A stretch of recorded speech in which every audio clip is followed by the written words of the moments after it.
We love being able to go to the different high school, colleges, middle schools to live broadcast sporting events around the area. Georgia Alabama Sports Live appreciates all the fan support, but without a presenting sponsor like Glenn Smith Chevrolet and GMC and Opelika, none of this would be possible. So we want to say thank you so much. Go to glennsmith.com. That is right, glennsmith.com. See all the inventory and see why people always say, get ready to smile. Thanks, everyone, and thank you to Glenn Smith Chevrolet and GMC for being our presenting sponsor.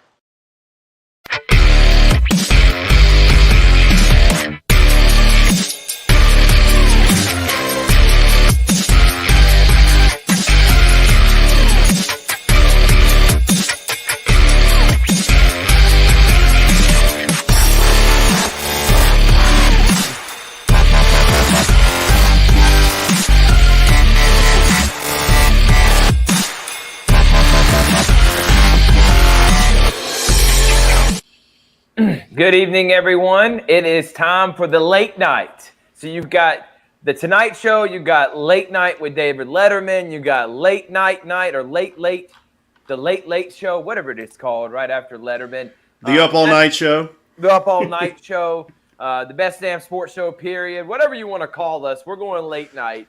And it's Richie Rich Holdridge. It's Thrift Barringer here on Georgia Alabama Sports Live. We got a great show for you tonight. Not going to go super long, but we got a lot that we want to cover here in this short amount of time. Richard, thank you so much for filling in today. It's DJ Jones of the Sports Visions that me and him do every Monday and Thursday, 4 to 6 p.m. on 92.1 Smooth R&B. He was at the funeral of Don Lieburn, who was the founder of Georgia Crown here in Columbus. Had a big impact on a lot of people's lives, including Dale Williams and DJ Jones. So DJ thought he should have. And I thought it was awesome that he went and honored in celebration the life of Don Lieburn. And he'll be back tomorrow for Sally Little League's event that is happening because Atlanta Braves organization is coming down and donating a lot of supplies and equipment and other things. And they're going to have food trucks there, games, so much fun. Chris Smith, the president and friend of the show, is one of those that orchestrated it, and it's just an awesome story. And DJ will be emceeing that. But, Richard, thank you for filling in. And we had an awesome abbreviated show on Sports Visions today.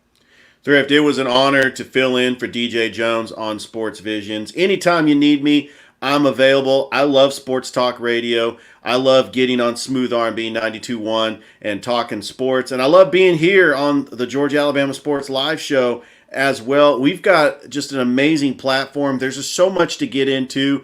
I'm just excited to be a part of the Georgia Alabama Sports Live family and filling in on Sports Visions when needed. We're looking to expand our team. So starting next fall, we're going to need people that want to be involved with Georgia Alabama Sports Live, and we have a big future ahead of us. So we want as many people that want to be involved. All you got to do is DM me or Richard. I know sometimes I suck at getting backing people, but now that everything's slowing down and we're finally by the end, what was an incredible 2023-2024 inaugural season for Georgia Alabama Sports Live. Next week, we'll end all our live broadcasts for this sports year.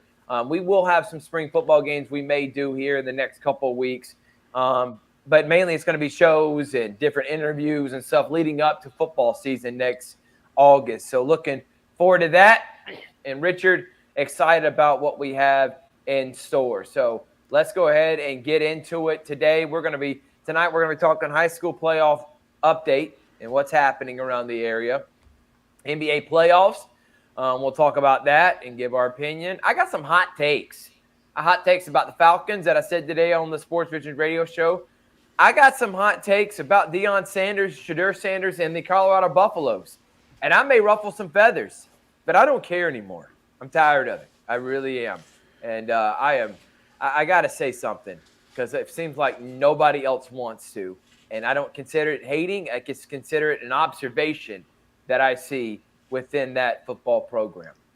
All right, let's go ahead and get into it. Rich, we are presented by Glenn Smith Chevrolet GMC. What do we always say, Richie Rich? Get ready to smile. And we're smiling because there are so many great teams in our area that have a chance of winning state championships. Glenwood locked their way back to Patterson Field in Montgomery next Wednesday as they took down Macon East. Richard, you were there for that call. Talk about that game and It was a dominant performance by the Gators. And since starting 0-4, Richard, this team is at a whole another level. 34-7. That means 34-3 in their last 37 games.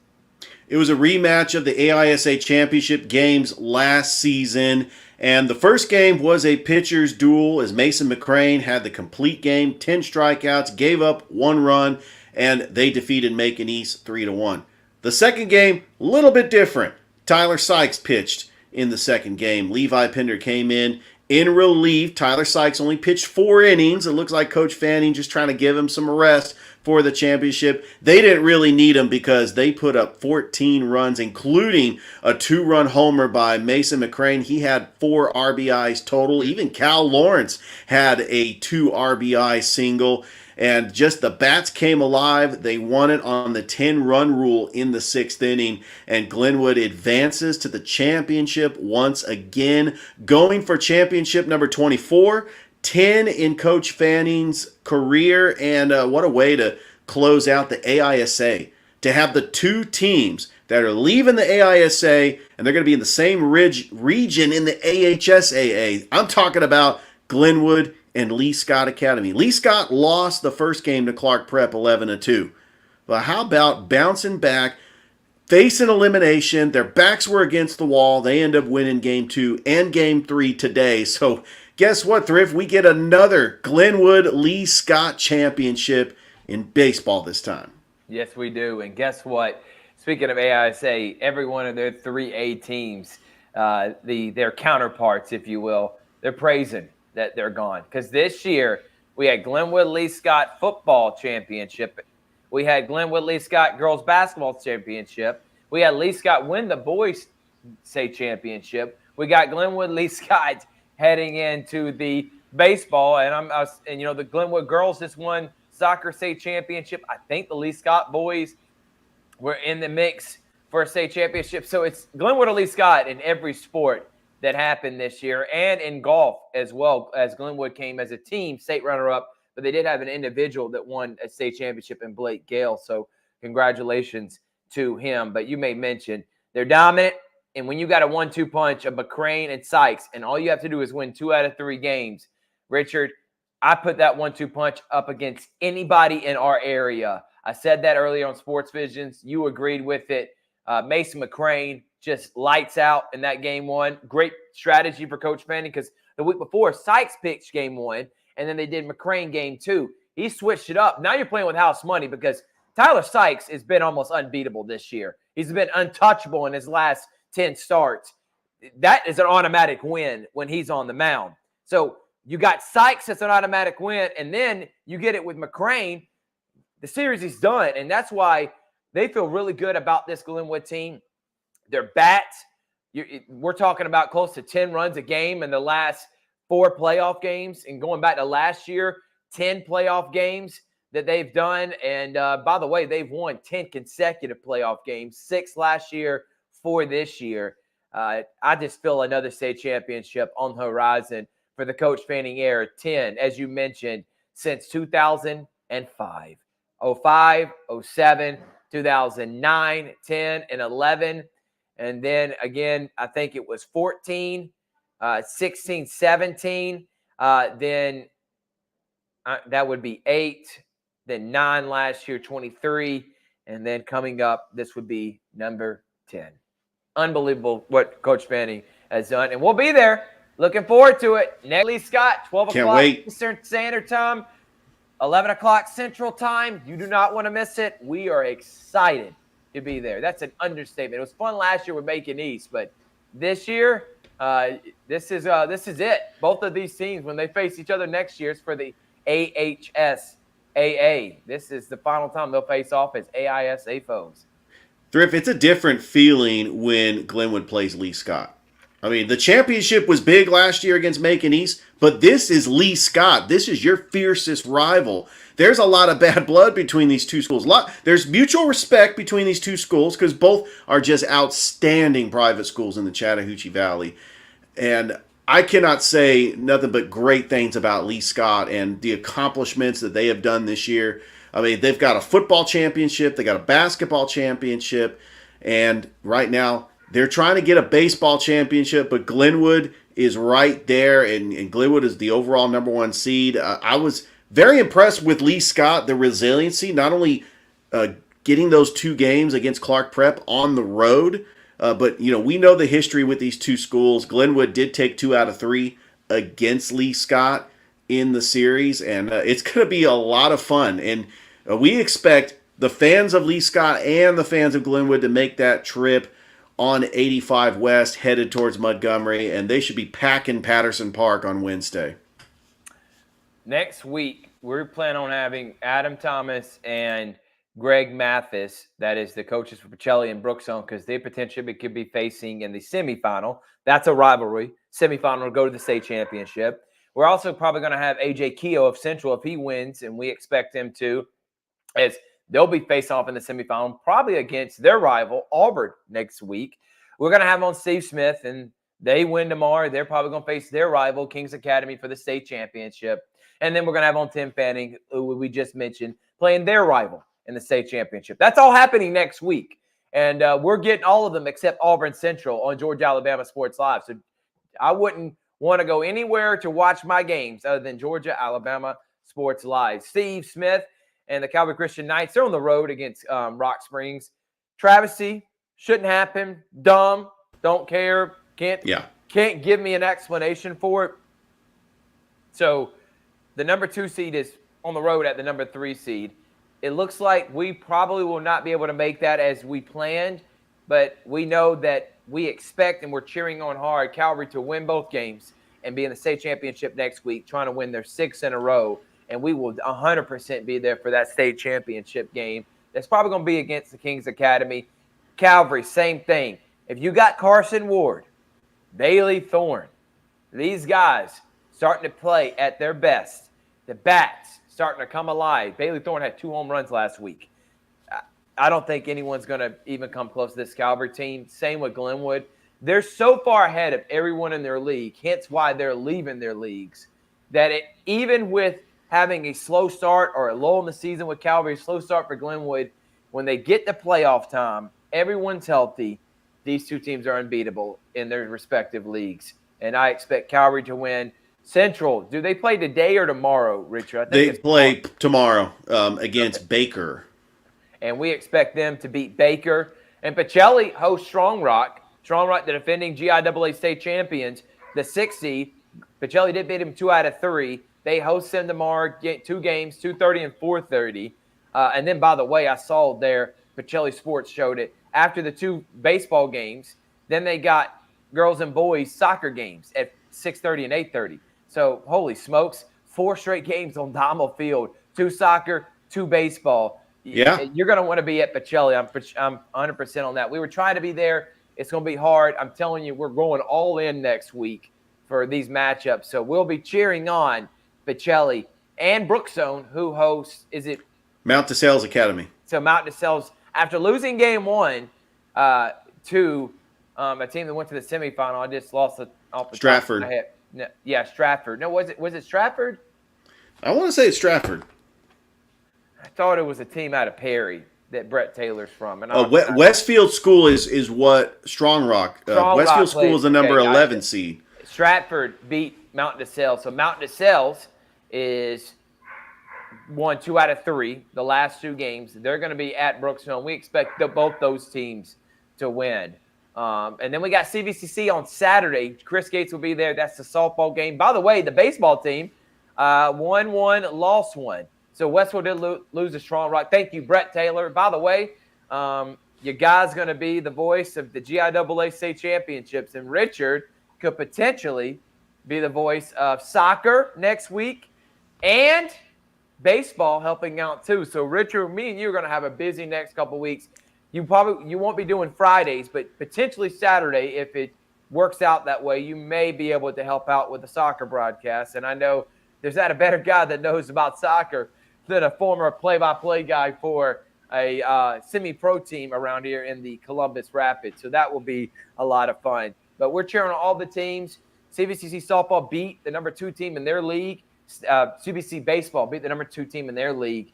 Steve State game 1, lost game 2. So now they'll be on the road for their final series at Snead State, and CVCC softball will have a 2-game home series, their final one.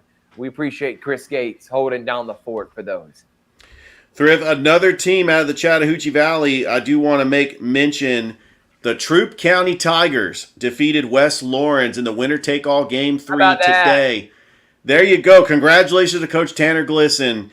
They win 10-2 over in Dublin, and they are going to take on Holy Innocents Episcopal. Aren't they like good at everything? It seems like Holy Innocents Episcopal is the powerhouse in 4A. They have been. You're right. And but we're cheering on Troup County. Oh, absolutely. I'll tell you what, they're part of the Chattahoochee Valley. Richard secretly wants to say he's from LaGrange. I'm telling you, he loves these LaGrange teams. All right, that's high school playoff baseball. We'll be cheering on all the teams tomorrow. We'll have a show on Sunday. And like I said, we're going to have these coaches on Sunday. And we plan on trying to have a show either Tuesday, if we're going to do Sunday, Tuesday this week, Richard, because we won't Thursday. Or Sunday, Wednesday after the state championship. But I'm leaning Sunday, Tuesday. We'll have our shows this upcoming week, talk with these coaches ahead of their big game. So we'll be on the lookout for that. We're excited. Moving on. Let's talk some playoff basketball. Damian Lillard gets hurt, comes back for Game 5 after they beat the Pacers at home. Bobby Portis was unbelievable. After the game before he getting ejected, and they just took it to him, the Pacers did. They didn't have anyone with 20 points. They just had 6 guys in double figures, though. And this Pacers team can score, and honestly, as I'm about to choke, as I got to get – what does Josh Pate call the chalice? The chalice of supremacy. I'm not calling it the chalice of supremacy. I'm calling the cup for goobers, and that's when I'm drinking – some water to help my throat. But big time win for the Pacers. They move on. And now looks like with the way the Knicks are playing, they're up by 14, which is a travesty. If you're Joel Embiid, he looked like poop last game. If it wasn't for Tyrese Maxey, who has been the leading scorer in the playoffs. I don't know if you know that, Richard. Yeah. Right now, they lead by 14, and they're about to start the second quarter. Joel Embiid has 9 points. Maxey's got 2. And I don't even know why Tobias Harris dresses out anymore because they're paying him $25-30 million a year to be absolutely horrific. You get that type of money, you're supposed to be a third player. When I think of a number 3 guy on a team, I think Chris Bosh, Kevin Love, Dennis Johnson, or Robert Parrish back in the day. Now I can't even think of his name from North Carolina. A James Worthy with the Lakers when they had Magic and Kareem. Those guys put up 18 to 20 points a game, close to 22. Ray Allen on the Celtics. That's a great one. Vin Baker on the Bucks. When you look at Tobias Harris, it really is poop. He is like, it's a no-show. And then I don't understand it because I listen to Ron Russillo and Bill Simmons. They talk about Tobias. He is a no-show in most of these games, but he's 6'8". Most of the guys that guard him, he can put in the blender, which means get in the post and back them down. He's got a good form. He can knock down shots, but when the lights are the brightest, you hear the old cliche, he's always the one hidden. 76ers, I don't know what's going to happen with them, and if they lose, Embiid wants to get traded, and then rumors going to have it. Embiid's talked about maybe playing for the team he's getting beat by in the New York Knicks. But I will love nothing more than a Knicks-Pacers series. Revive that rivalry from the 90s, man. That will get me excited. That sets up another really good second round. I like that matchup. I like Nuggets, Timberwolves. Heck, Mavericks versus Thunder. Shai Gilgeous versus Kyrie, the 2 best finishers in the game. Man, we're at some elite basketball going to be played here. Richard, your thoughts? There were a couple times that the Indiana Pacers era was at its best. Of course, the Reggie Miller, Rick Smits, Derek McKee, Dale Davis, that era of the Pacers, but that really wasn't a championship team yet. I mean, although I thought that maybe they could have beat the Bulls in '98, they did go to the finals in 2000. The 2004 team with Ron Artest, Jermaine O'Neal, Reggie Miller was a little bit past his prime. He was getting ready to retire. Jalen Rose. Those teams, I don't know if Jalen was on a team with the Bulls because they traded, the Pacers traded Jalen to the Bulls. I think they got like Jamal Tinsley. That 2004 team should have won a championship, but the whole malice at the Palace ruined that. I love the 2013 Indiana Pacers. Went toe-to-toe with the Miami Heat. 7 games. If they don't lose game 1 on a buzzer beater, who knows what could have happened in that series. That they had Paul George. They had Danny Granger. They've had Lance Stevenson. But I like this Pacers team, and the big what-if factor is Benedict Mathurin, because you got Tyrese Halliburton, and you got Pascal Siakam, who is a superstar. That was a great trade by the Pacers, getting Pascal Siakam with that championship experience with Toronto. But I just think this is too much to overcome. I'm glad the Pacers won, but this is not a championship team, and they do have some breaks that did not go their way. And I think the Knicks are just going to cruise to the Eastern Conference Finals. But I think the Pacers can give them some games, but I see the Knicks winning in 5 or 6. What's that? They don't play defense, Richard, and in the playoffs, they are going to get bullied by the New York Knicks. And the way that environment is in Madison Square Garden, just please give me Boston and New York, the two most rabid, hated on, and toxic fan bases in the NBA. Just give me that for an Eastern Conference Finals, please. That's what we need. That's what we want. We don't want Pacers, Boston. That would be a snooze fest. Give me Knicks, Celtics. By the way, I got a text from Coach Steve Smith. Kings Academy swept Creekside 4-1, 4-1. So next week, if Calvary advances, which, again, we expect them to, they will be playing at the Kings Academy. So, Richard, you're going to be headed back up to where you got some family. Woodstock. Absolutely. My old stomping grounds, Woodstock, Georgia. All right. Yeah, it's going to be a lot of fun. It is going to be a lot of fun. Last night, by the way, Richard, looking at the NBA playoffs, my phone just completely just went offline there. You had the Clippers beating the Mavericks beating the Clippers. I don't know anyone that would want to cheer on an organization like the Clippers. And it's sad that most of the time when you have something like the Donald Sterling thing that happened for them, and everybody remembers that. All right, back in 2014, Adam Silver bans him from the league. I mean, he had some – it's funny because from what I've been reading, and they're about to make an FX show about I saw that with Ed O'Neill playing. Ed O'Neill as Donald Sterling. Got Lawrence Fishburne playing Doc Rivers. It's going to be incredible. I can't wait for that. I saw that, and I'm like, I'm going to be watching that. That is going to be awesome. I can't wait for it either. But I'm watching that, and then I'm learning that the so-called assistant and the girlfriend that said she was Donald Sterling's right arm man. And her is silly rabbit, that she thought she was smart enough to take over the Clippers organization, and she knew how to run it. There's some delusional people in this world. I just want to throw that out there. But the fact is, even with all that happened, usually when you have something like that happen, you overcome it, you probably win a championship, it becomes a huge story in a movie, and there's so many great storylines from it. But that Clippers team ended up choking in the playoffs to that Thunder. And it won't be mentioned in clip. They beat the Warriors in 7. And this was the year before the Warriors won their first championship, before Steve Kerr got there.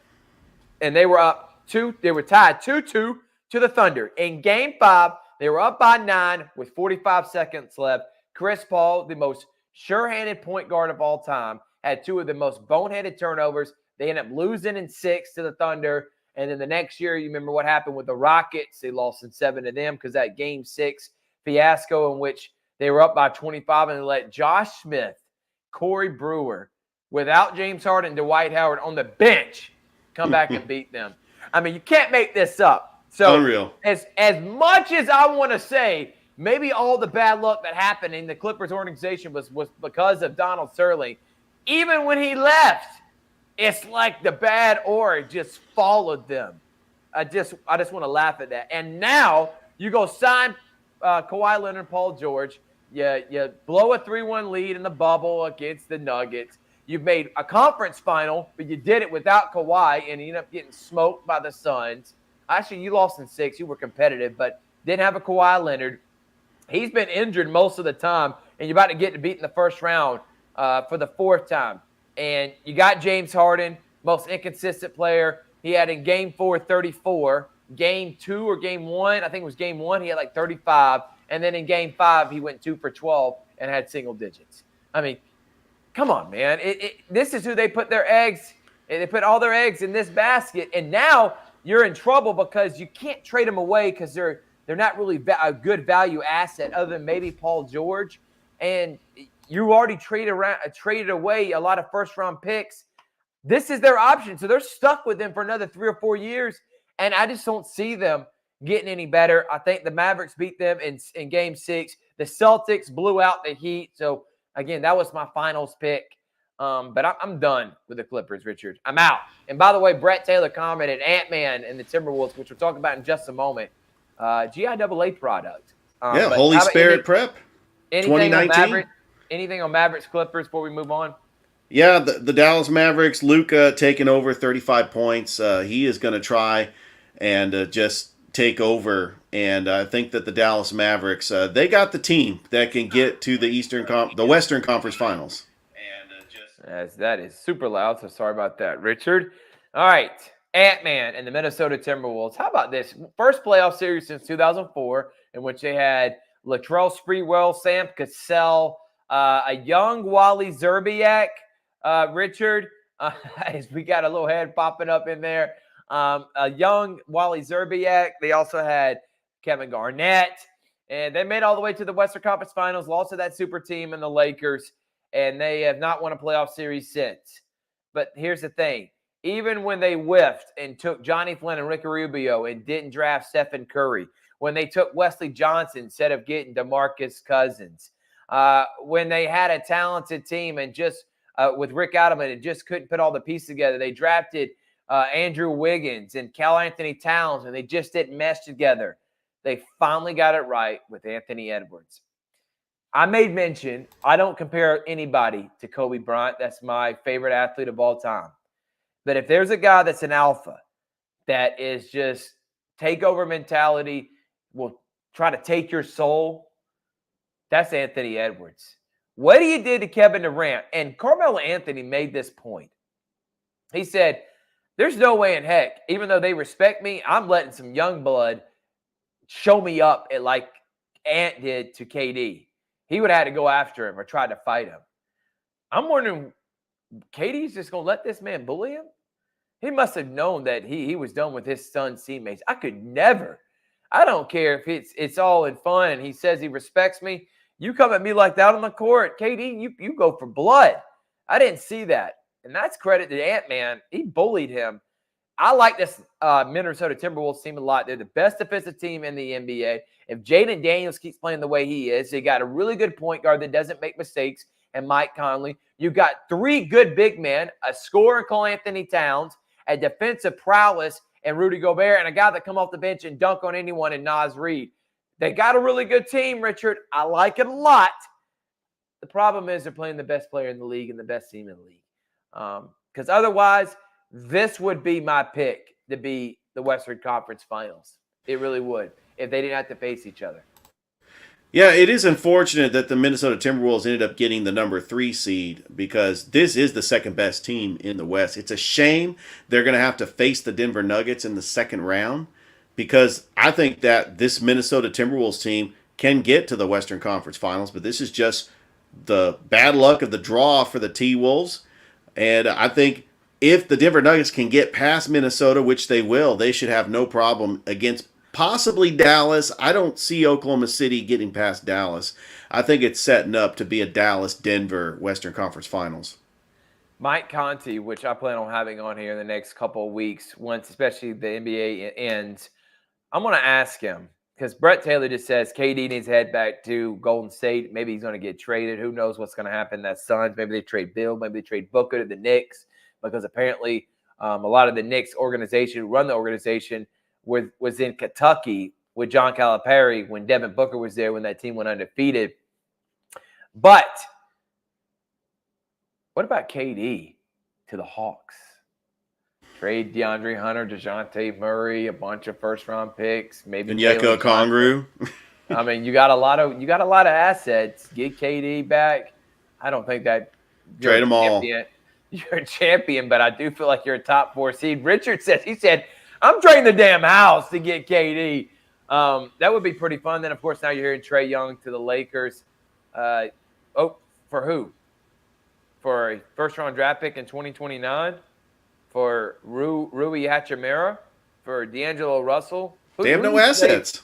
Who are you trading for? If you give me Anthony Davis, okay, I'll give you Trae Young and Jalen Johnson and Okongwu for Anthony Davis. So that's Trae Young, all those assets, maybe another player. You give us Rui and Anthony Davis and D'Lo. We get rid of D'Lo. Now we got Murray, we got Anthony Davis. Maybe that could work as a team, and then go out and sign someone. I don't know.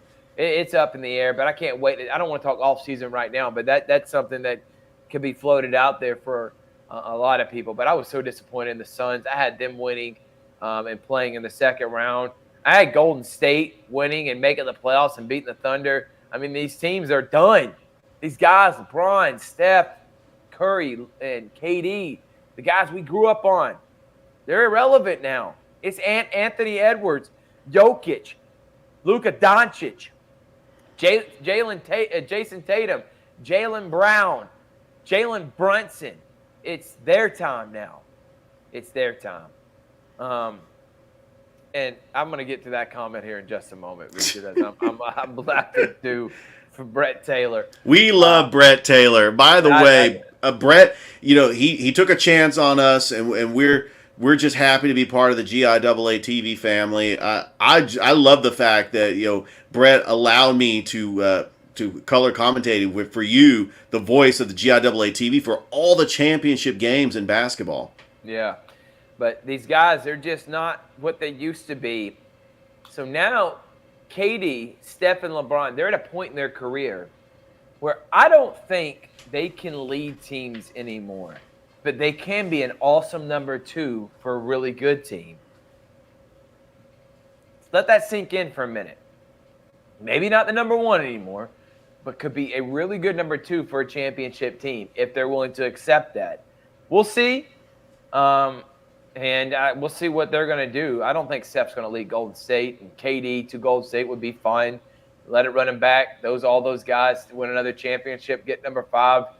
KD can get number 3, and then he's always going to have to hear that he couldn't win one without Steph. He's tried to with Brooklyn, and now the Suns. All right, we'll move on from the NBA playoffs. We'll see what's happening. Can't wait for the second round.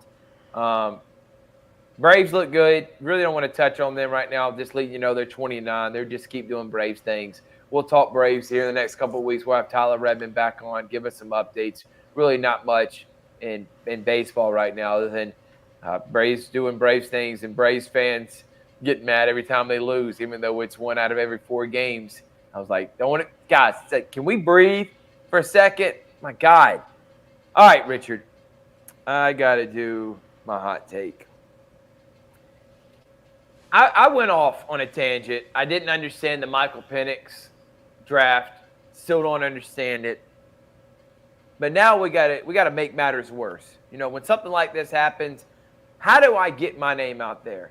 And I respected this guy, Mike Florio, who just really disappointed me. He's letting me down. He's a clickbaiter. He's one of those guys. He's an aggregator, as Bill Simmons says it. He's a guy that I would never, if I'm a player coach, would. I just want to know, why does Adrian Wojnarowski, Adam Schefter, Mike Florio, why do these guys, back in the day, Tim Kurchin to an extent, the Gooberous guys, why do they get the ones that get the information first?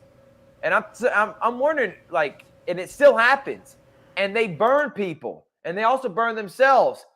If I'm any of these players or organizations, I'm not giving them information. And the fact that they got a following, I guess it's because they're doing what Mike Florio did, which is saying that Kirk Cousins is going to be traded or potentially could be traded by the time when he's allowed to. When you sign a free agent, I think you got till June or July to be able to trade them. And which means $12 million you just wasted and you can't get back. Why in the God's green earth, if you're trading Kirk Cousins, and that means you believe in Michael Penix, which means Terry Fontenot's walking up to Arthur Blank and saying, hey, Penix is the real deal because remember, this team is in win now mode. Let's let him go ahead and start. And I reference Russell Wilson and the Seattle Seahawks when they got Matt Flynn and then they drafted Wilson and, Wilson became the starter. But this is a little bit different. Wilson was a fourth-round draft pick, and Matt Flynn wasn't nowhere near who Kirk Cousins was, and dang sure wasn't getting the money he's getting. How does that make sense? And then if this does happen, I'm looking at, if I'm Arthur Blank, at Terry Fontenot saying, if we're going to trade him, you're also resigning. Because that means you wasted $12 million of my dollars. If you were this high on Michael Penix, why did we sign Kirk Cousins? If you knew he was going to be a starter, why'd you sign Kirk Cousins? For it to be a backup? You signed $180 million for him to be a backup? I think this is clickbait. There's no way this is happening because then Fontenot would look like an idiot. Arthur Blank would have him fired. But I'm like, Mike, why? And then he's respected. He's on Pro Football Focus with Chris Sims. And now it's like you fall into that trap. How do I get my name out there? I got to say some bogus BS. And then people have to respect his opinion because his knowledge of the game. How do you respect that? It just sounds stupid. There's no way the organization's doing that. Because then they're admitting what they did was dumb. Richard. It sounds like the most silliest thing I've seen out of a reporter's mouth. But also this whole Cousins, Penix situation, it's like you're bringing the cart before the horse. And I hope that it does work out, though. I do. Yeah, but why start this, Richard? No, it's because you think that Michael Penix is going to be the franchise quarterback, that he could possibly beat out Kirk Cousins in training camp. Kirk Cousins is a veteran in this league. I know he only has the one playoff win. He's going to get knocked for that, but he is a great quarterback when healthy. I mean, I've seen him go in on Monday Night Football and torch my 49ers. And they have one of the top defenses in the league. Great accuracy. He's not as mobile as some quarterbacks, but he is a good pocket passer with high IQ. And I know that he's coming off of the Achilles injury. And maybe the general manager, Fontenot, is thinking, well, now we've got a really good backup quarterback just in case, but why are you drafting a quarterback in the first round to be a backup? Still doesn't make any sense. I'm still in shock. I'm still trying to figure this out, and hopefully it all works out. I don't want to hear it, Richard. Tell Mike to shut up. This is why him and Adam Schefter, who part of my take called P-Boy, this is why they get made fun of because of crap like this. And my favorite of all time is Chris Sources Broussard, who had LeBron James back in 2014. He wrote an open letter that everybody saw, by the way. He put it out there. He didn't give it to Chris before everyone else. He put it out there on his social media. He's returned to Cleveland. After that had been put out, they come back from break on SportsCenter, and Chris said, hold up, everyone. And he acts like he just got off the phone and said, my sources say LeBron's going, and this is true. He is going to Cleveland. And this is where I'm like, well, dang. If I ever get big time, I really don't have to have sources. I can just pull a fake phone call like Chris and just say I got sources and play it off that I knew before everybody else. It's unbelievable what's happening with media nowadays and reporting. It's a joke. And Mike, be ashamed of yourself, and that better not happen. And I will eat crow if it does, but it's not. I just don't see it. Don't know why you said it. Stupid. And we'll see what happens with the Atlanta Falcons. But I tell you what, Kirk Cousins wasn't happy about the Penix. And now that he's here and maybe getting traded, if someone is from the Falcons organization is putting this out there for Mike to say, it just sounds like toxic right now. And I just don't understand it. I guess you're going to get a second round pick out of Kirk, but I'm like, all that just to get a second round pick, it didn't seem like it was worth it, especially if you knew you were going to draft a quarterback and he's definitely going to start right away. Come on, man. All right. One more thing, Richard. I will tell you, if we do trade him, can we trade for Brock Purdy? Would you trade for Brock Purdy? Give me Kirk Cousins. Maybe Shanahan and Kirk Cousins can overcome their playoff woes together and win a championship, which would be funny. I know it's not going to happen, but it's not like San Francisco hasn't been dumb. They did something similar to this. They drafted Trey Lance, and a 6th-round draft pick they got 2 years later is the one that is a starting quarterback now.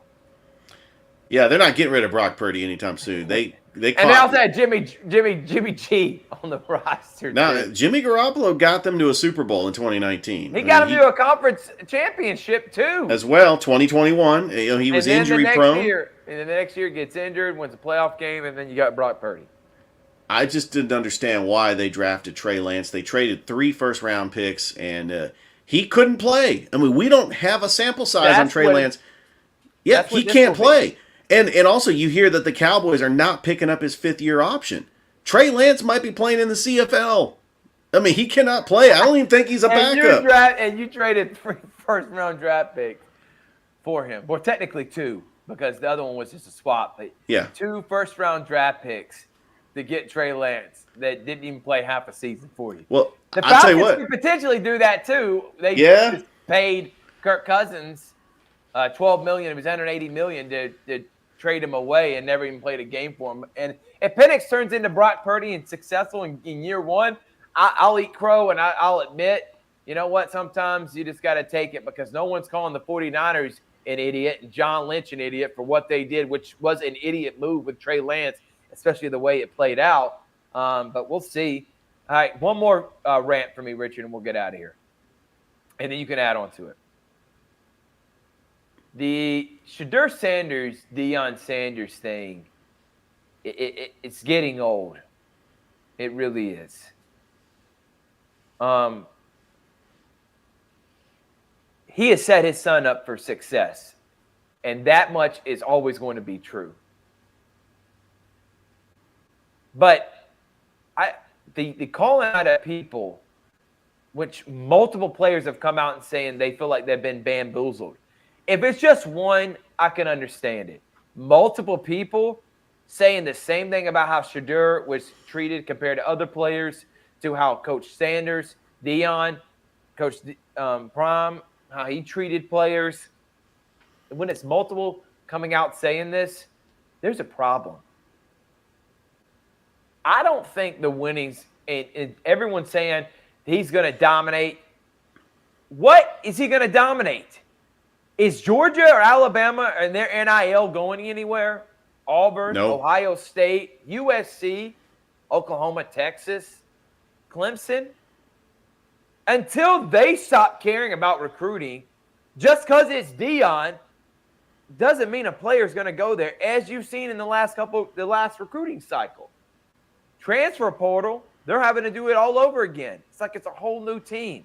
It's a carousel. It's hard to win as a whole new team every single season. No development and guys staying within the organization, and maybe eventually does happen. But having Shedeur and them come out the way they do, and Shedeur he's looked formidable as a quarterback. He's projected to be the overall number 1 pick in 2025. And how? Because, and I know his offensive line was trash this year. And I know that they weren't as good as half the teams they lost. They went 4-8. I just don't see it with him. I don't. And maybe I'm wrong. Maybe he goes to the NFL and he pans out. But I tell you what, you have to carry yourself a different way in the NFL. You can't come. Richard, I was going back. I was thinking quarterbacks that come in as a diva.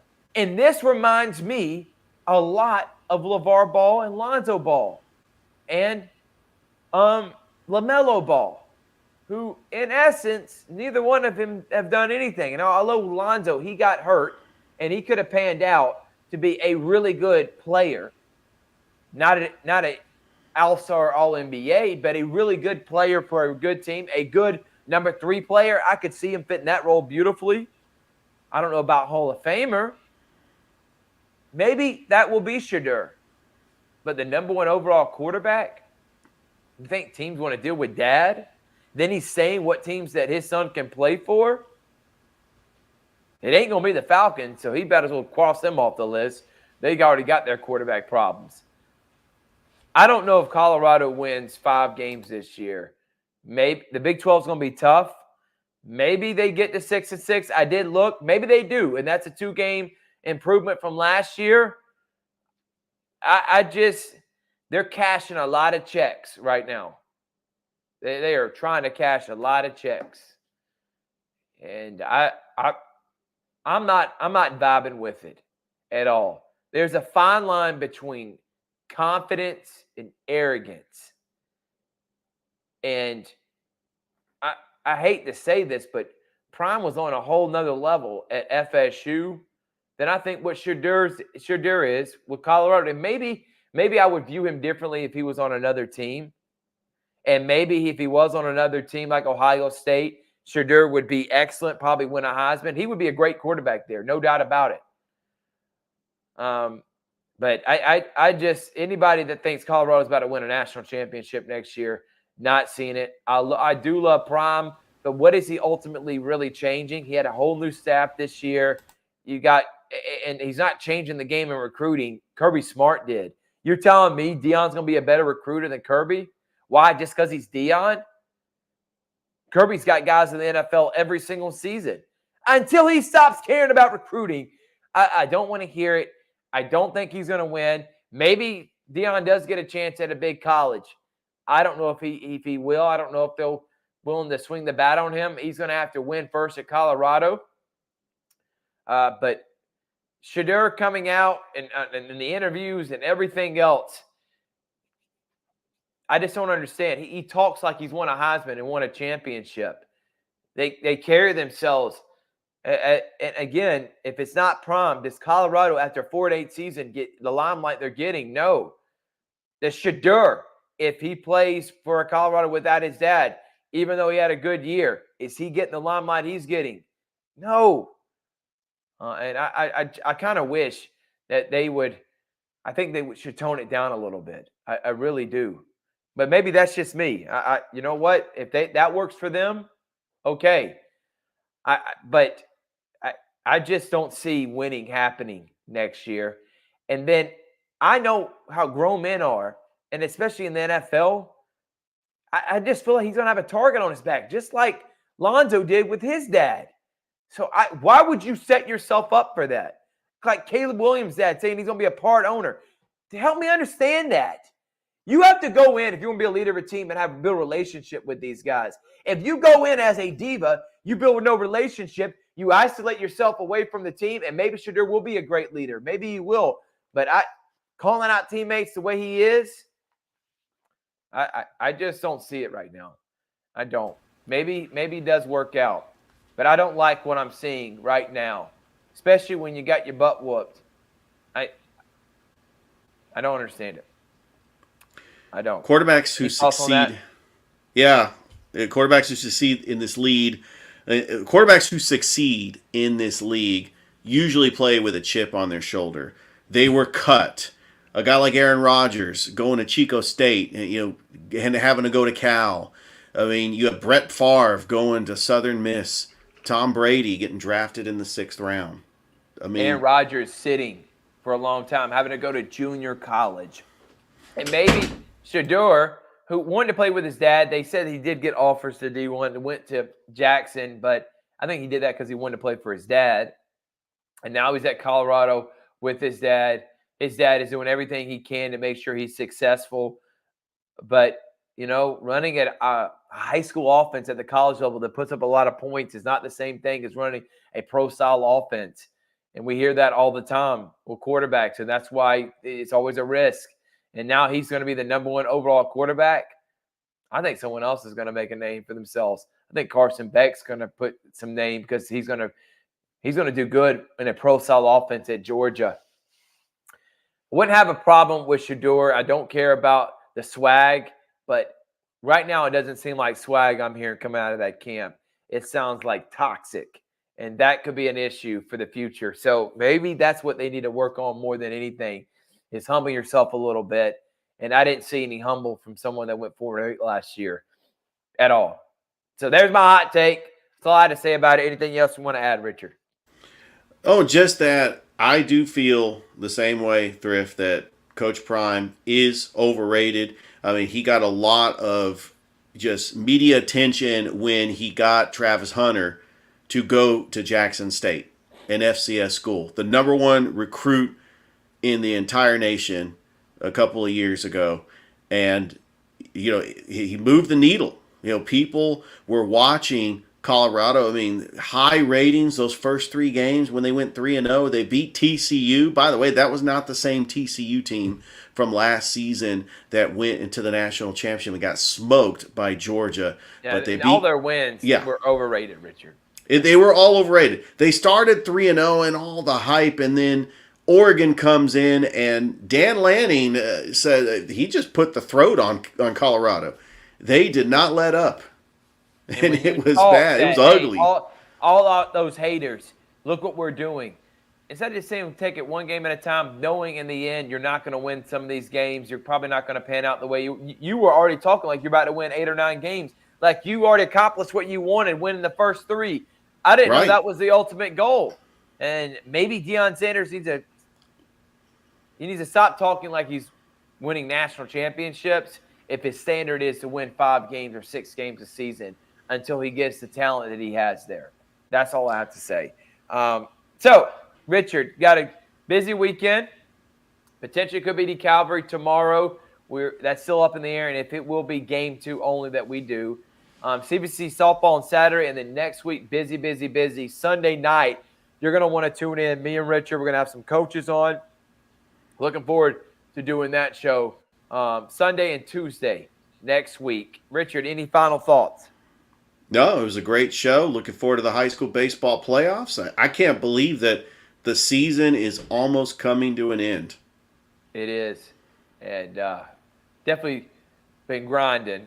Next week's state championships, got GIAA after that, and then I'm taking a break from calling and recuperating and focusing on 2024, 2025 year. Looking forward to it. Well, we want to say thank you to Glenn Smith Chevrolet and GMC, our presenting sponsor. We hope everyone else has a great night. Share this video. You got to subscribe on Facebook. Share this video. We appreciate Brett Taylor and Whitaker Leather and anybody else. Please comment. Tag us. Let us know you're tagging us. And you know what? We're going to be adding an Instagram page here in the near future. We got a Twitter, which you need to go and follow. We got a YouTube channel. We're going to end up eventually, hopefully, get a TikTok, more leaning towards Instagram. We're going to start uploading more content, especially short form content here in the summertime. So be ready for that. So thank y'all so much, everyone. Enjoy the rest of your night. Get some good sleep. And this weekend, I'm hosting Riverfest on Saturday. So I'm introducing 2 bands at 3:30 and 5. There's literally 6 bands, 2 on Friday night, 4 on Saturday. I'll be hosting for PNB Broadcasting. DJ's emceeing the South Little League event. They got Cinco de Mayo parties and stuff going on Saturday. Richard, a whole lot of stuff in this area. Get out, show support, go have fun. And as Glenn Smith Chevrolet says, get ready to smile. Get ready to smile. Good night, everybody. Thank you for watching the Georgia Alabama Sports Live Show presented by Glenn Smith Chevrolet and GMC. You're ready to smile.